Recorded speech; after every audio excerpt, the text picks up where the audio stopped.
और अब कमलनाथ के रोड शो की आपको 3 तस्वीरें दिखाने जा रहे हैं। उस तस्वीर को आप देखिए।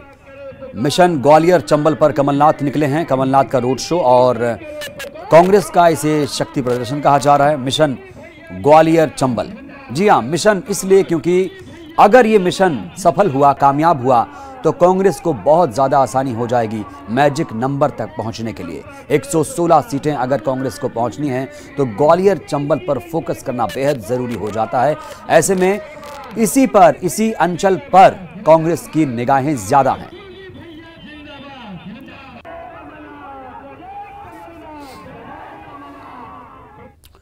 और खबरों के लिए चलते हैं। हमारी सहयोगी न्यूज रूम में मौजूद हैं श्रद्धा शर्मा। श्रद्धा, ओवर टू यू। और सुबह का जो इस समय जो हालात हैं उनको देखकर तो साफ समझ में आ रहा है कि उपचुनाव नज़दीक है और सियासत भी अपने चरम पर है। और इसी सियासत के चलते अब प्रदेश के गृह मंत्री यानी कि नरोत्तम मिश्रा ने पूर्व सीएम कमलनाथ की ग्वालियर दौरे को लेकर कहा कि उनका स्वागत है, लेकिन साथ ही ये भी कहा कि उनको अभी आना चाहिए क्योंकि उपचुनाव है, लेकिन इससे पहले वो क्यों नहीं ग्वालियर आए। चुनाव है, आते हैं, आना चाहिए, लेकिन जब मुख्यमंत्री थे तब क्यों नहीं आए, ये भी बताना चाहिए। बीजेपी ने पूछा भी सवाल, हमारे सवाल का वो कभी जवाब दे नहीं पाएंगे क्योंकि हम सत्य बात पूछते हैं और वो कांग्रेस कभी सत्य बोलती नहीं है।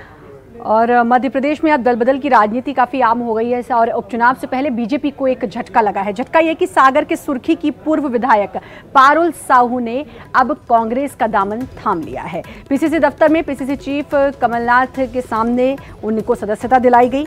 अब उपचुनाव में सुर्खी विधानसभा सीट से पारुल साहू कांग्रेस उम्मीदवार हो सकती हैं और यहां उनका मुकाबला प्रदेश के राजस्व मंत्री गोविंद सिंह राजपूत से हो सकता है। आपको बता दें 2013 के विधानसभा चुनाव में बीजेपी उम्मीदवार रही पारुल साहू ने तब कांग्रेस के उम्मीदवार रहे गोविंद राजपूत को हराया था।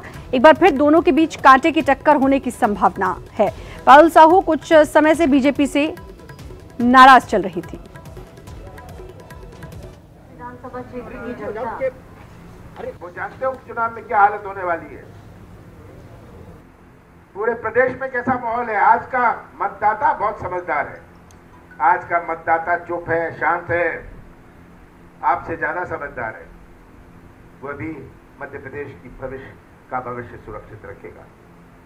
तो मैं पारुल साहू जी का स्वागत करता हूं वापस कांग्रेस परिवार में। राजनीति में जब कोई नेता बनता है तो वो जनता के दम पे बनता है और सबसे बड़ा निर्णय अगर कोई करता है तो वो केवल जनता करती है। सुर्खी विधानसभा क्षेत्र की जनता चाहती है कि मैं उनकी आवाज़ बनूं और इस बार जो डर और अहंकार की राजनीति चल रही है उसको ख़त्म करने के लिए मैं उनकी लड़ाई लड़ूं। इस कारण से मैं अपने घर वापसी कर। और पारुल साहू के कांग्रेस में शामिल होने पर नरोत्तम मिश्रा ने कहा कि कांग्रेसियों के पास लोगों की कमी है, चेहरों की कमी है और आपको बता दें कि प्रत्याशियों की तलाश में कांग्रेस है, कहा है।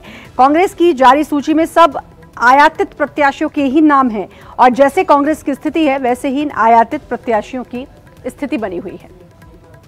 देखो, कांग्रेस पे दरअसल में व्यक्तियों का टोटा है। वर्तमान परिस्थिति में कांग्रेस के पास अब कोई बचा नहीं है, इसलिए प्रत्याशी ढूंढ रही है। वो जो पिछली सूची आई है आप उसमें भी देख लो, बिल्कुल यहां से बमोरी से कन्हैया लाल जी से लेके हमारे वहां तक भांडेर और ग्वालियर तक सब आयातित लोग ही हैं। जैसी कांग्रेस की स्थिति है वैसी इन आने वालों की स्थिति है। और बड़ी खबर इस वक्त आ रही है, सीधे रुख करेंगे स्टूडियो का। Kamaruddin, over to you. शुक्रिया श्रद्धा। जी हाँ, इस वक्त की बड़ी खबर भोपाल से, जहां पर बीजेपी पर कमलनाथ ने जबरदस्त तरीके से हमला बोला।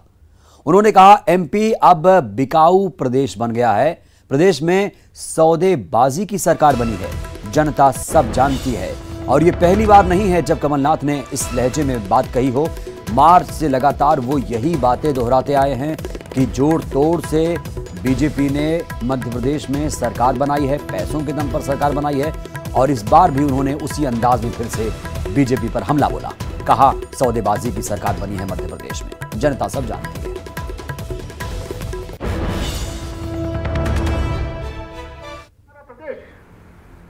एक बिकाऊ सरकार, एक सौदे की सरकार, एक बोली की सरकार बन गई। हमारे संविधान में इस प्रकार का कोई प्रावधान कि ये अनैतिक और सौदे की राजनीति होगी। आज मध्य प्रदेश का नाम बिकाऊ प्रदेश, बिकाऊ राजनीति। मुझे तो शर्म आती है जब मैं दिल्ली जाता हूं, कहते हैं वही मध्य प्रदेश जहां सब बिकने को राजी है। वक्त एक छोटे से ब्रेक का।